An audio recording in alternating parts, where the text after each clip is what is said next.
Salut à toutes et à tous et bienvenue dans ce dernier chapitre de notre formation sur l'initiation à QGIS. Dans ce 7e chapitre, nous allons aborder la notion de mise en page et de production de cartes. Avant d'aller loin dans ce chapitre, nous allons vous présenter les différents travaux pratiques qui vont clôturer cette session de formation sur l'initiation à QGIS. Vous devrez réaliser cette carte. Aussi cette carte que vous devez présenter, pratiquement avec tous les éléments que nous venons de voir dans la précédente carte. Mais ici, il y a une précision sur la source des données qui est un élément important dans une carte. Mais aussi pour certaines cartes, nous allons ajouter ce qu'on appelle par l'éclaté ou le carton. Cela veut dire notre élément principal de la carte, c'est cette concession que nous avons présentée ici. Mais où se trouve cette carte par rapport à la carte d'Afrique. Mais il y aura aussi cette carte ici. Et enfin, nous allons finir par cet exemple de carte qui illustre une zone qui peut être une zone de titre sur une couche raster et que donc vous devrez faire appel à soit SAS Planet ou à Google Satellite pour récupérer l'image raster qui est derrière cette carte afin de créer une mise en page comme celle-ci, mais en portrait, contrairement à nos cartes précédentes qui sont en paysage. Nous allons revenir dans QGIS pour réaliser une mise en page avec les éléments qui sont visibles dans notre page de travail ici. Et pour arriver ici, nous avons eu à aborder ça dans les précédentes leçons.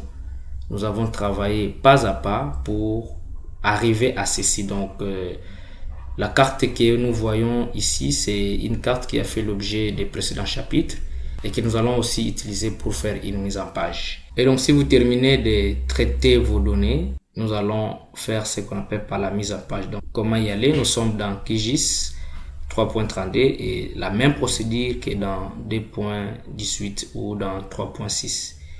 Donc nous allons partir dans projet, nouvelle mise en page. Il y a un outil de raccourci dans la barre d'outils qui est là, nouvelle mise en page. Donc ça revient au même si on partait dans projet, nouvelle mise en page.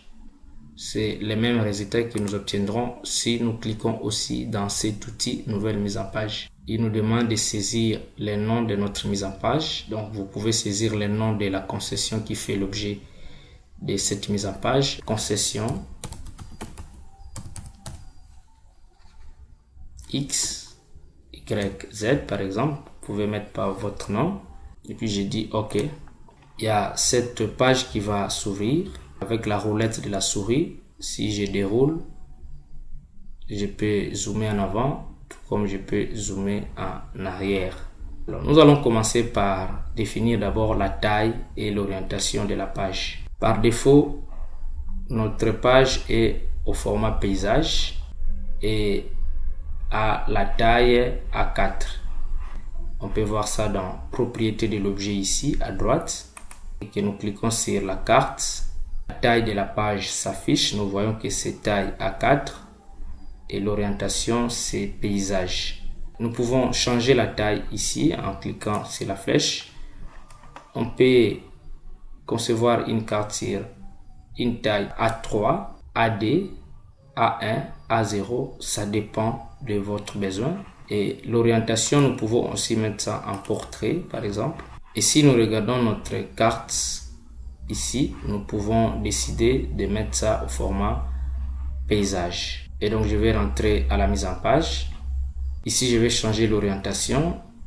J'ai dit paysage. Voilà. Donc, vous allez constater que si j'ai besoin d'afficher la taille et l'orientation de ma page, si je suis dans l'onglet propriété de l'objet, il faudra cliquer sur la page. Donc, en cliquant ici, j'ai les informations sur la taille et l'orientation de la page. Vous pouvez aussi décider une couleur d'arrière-plan pour votre page, toujours au niveau des propriétés de l'objet. Donc si j'ai dit par exemple bleu, voilà.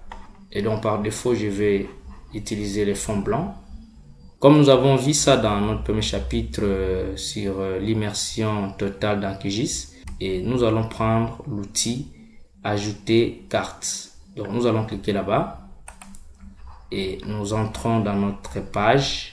Nous allons cliquer et glisser sur la zone que nous souhaitons voir notre carte. Par exemple, je fais comme ceci. J'ai ma carte qui est là. Il y a des outils qui sont là. Le premier outil, c'est sélectionner, déplacer un objet. Donc tout ça et l'encadrement qui est visible là et la carte à l'intérieur est considéré comme un objet. Donc avec cet outil, je peux déplacer son emplacement. Par contre, le second outil, c'est déplacer le contenu de l'objet. Donc en cliquant ici, là je ne touche qu'à l'objet. Le positionnement de l'objet reste fixe, mais le contenu de l'objet peut être déplacé là où vous souhaitez. Et avec les lignes de repérage, vous pouvez voir si l'élément est bien positionné verticalement et horizontalement.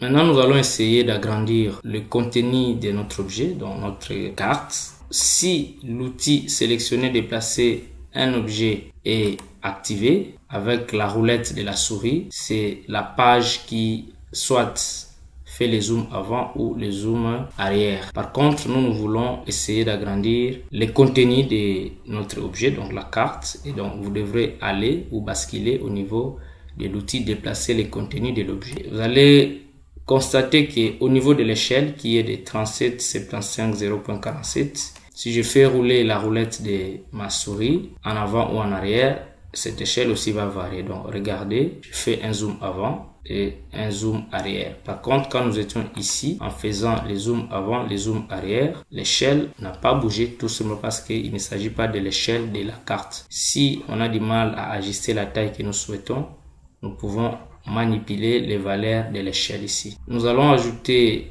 un encadré de notre élément parce que si nous rentrons dans objet et que nous cliquons ici, on peut voir que les bordures ou l'encadré a disparu. Donc on va cliquer sur notre objet et puis on va défiler pour chercher l'option cadre. Une des tâches importantes à faire, c'est verrouiller cette carte pour que lorsque nous rentrons dans le logiciel QGIS et que nous devons ajouter d'autres éléments sur notre espace de travail, mais qu'au niveau de la mise en page, rien ne puisse bouger. Concrètement, ça veut dire quoi? Si par exemple j'ajoute la visibilité d'une autre couche ou de notre élément sur ma zone de travail ici, je prends l'exemple de cette couche raster, je coche.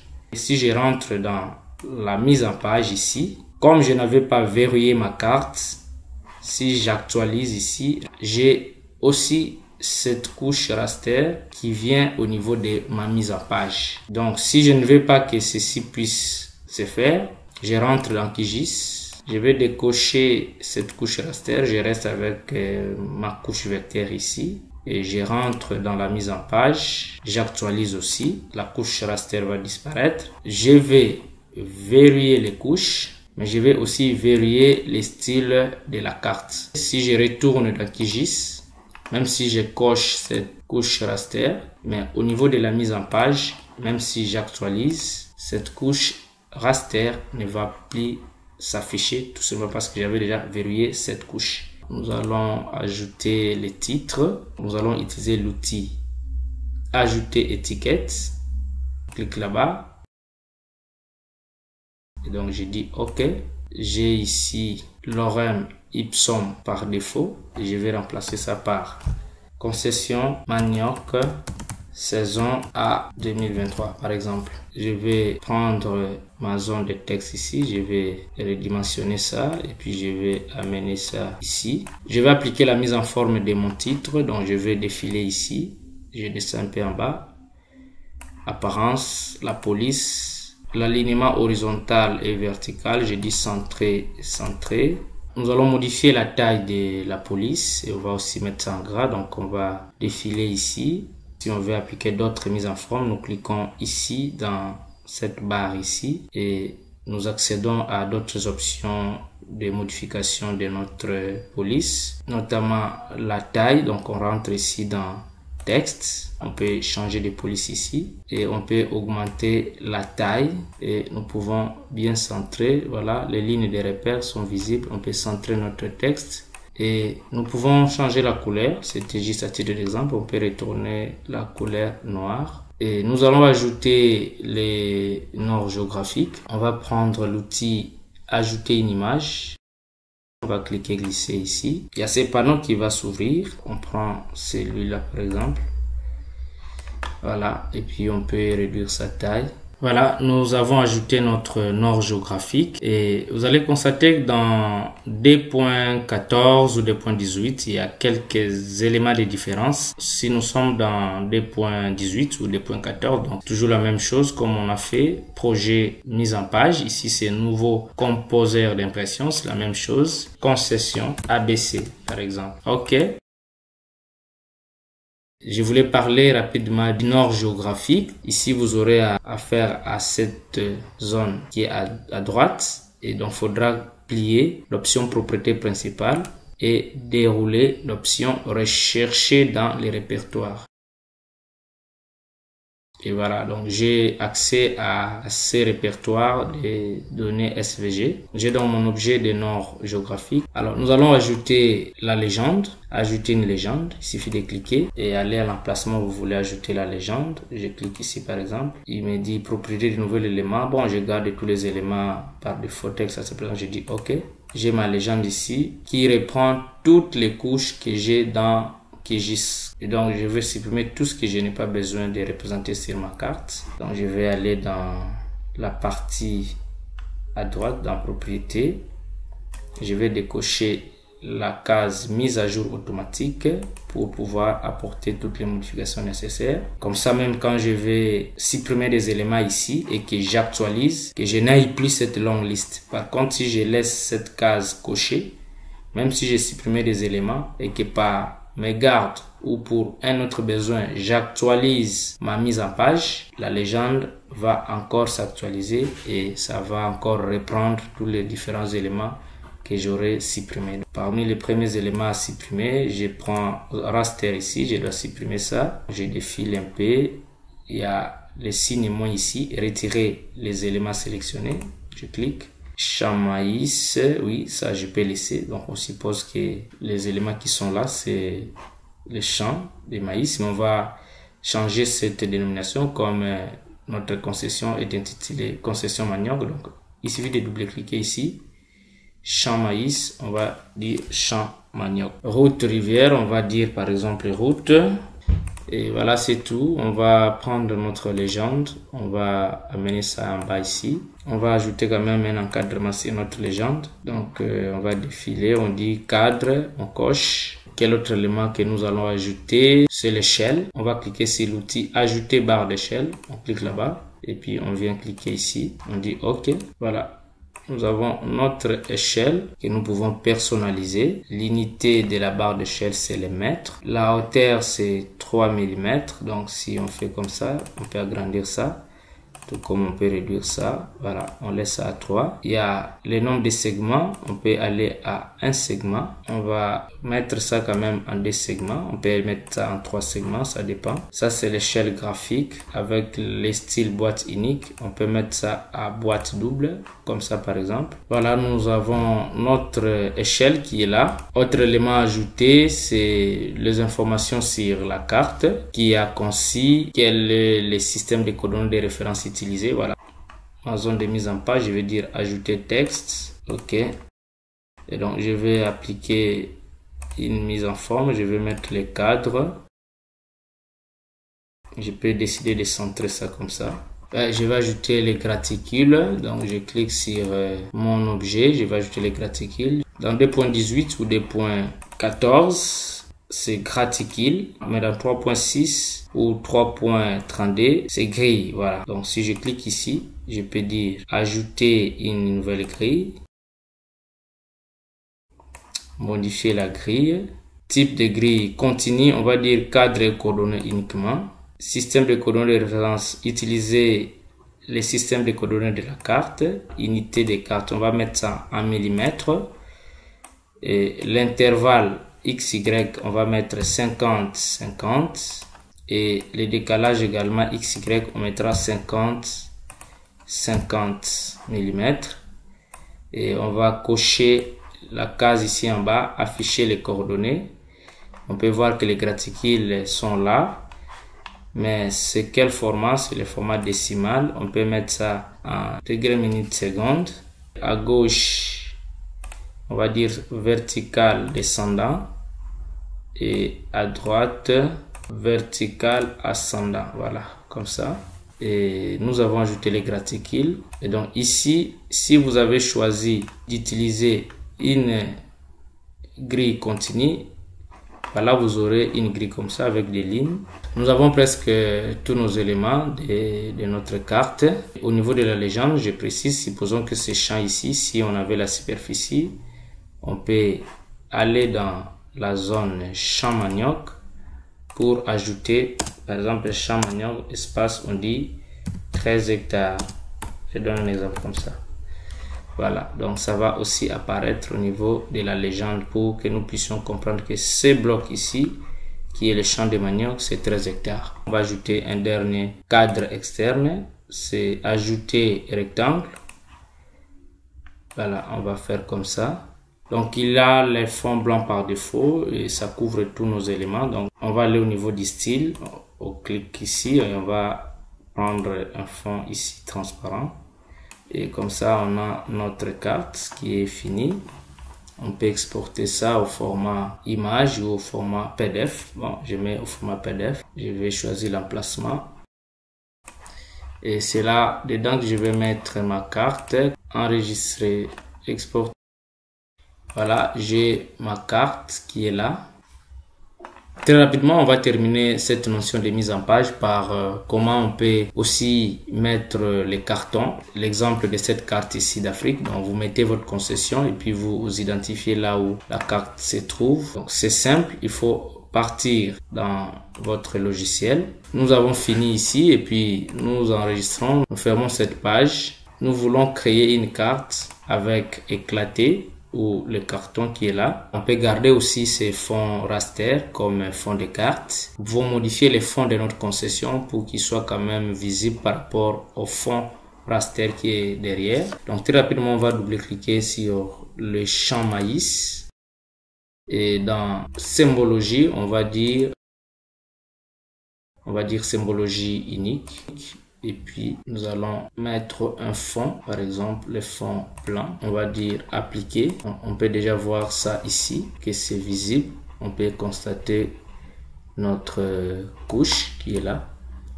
On peut jouer sur l'opacité du fond. Il est à 100%. On va mettre ça à 80 par exemple, 80.5, appliquer. Et donc, nous aimerions faire rapidement une carte avec cette mise en page. Donc, on va aller dans projet. Et maintenant, nous voulons ajouter l'éclaté ici. Donc, on va retourner dans les logiciels. Comme on avait déjà coché là-bas, on va chercher une couche de l'Afrique. On va cocher ça. Et puis, on va dire zoomer sur la couche. On va annuler la symbologie qui est là. Donc, on va mettre une symbologie unique. On double-clique sur la couche Afrique. Symbologie, on dit symbole unique. On va mettre le fond gris ici. Et puis, on dit appliquer. Étiquette, on va dire pas d'étiquette, on dit appliquer et puis OK. Voilà, donc on peut voir l'Afrique, mais il y a le bouton rouge qui est là. Ces boutons, c'est les waypoints qui sont sur notre couche ici. Et je peux voir quand même la localisation. Donc, je peux garder cette couche waypoint visible comme ça. Comme ça nous signale l'emplacement de notre concession par rapport à la carte d'Afrique, tout comme par rapport à la carte de la RDC. Je vais retourner dans la mise en page. Je vais dire ajouter carte, comme ça. Et je prends déplacer les contenus de l'objet.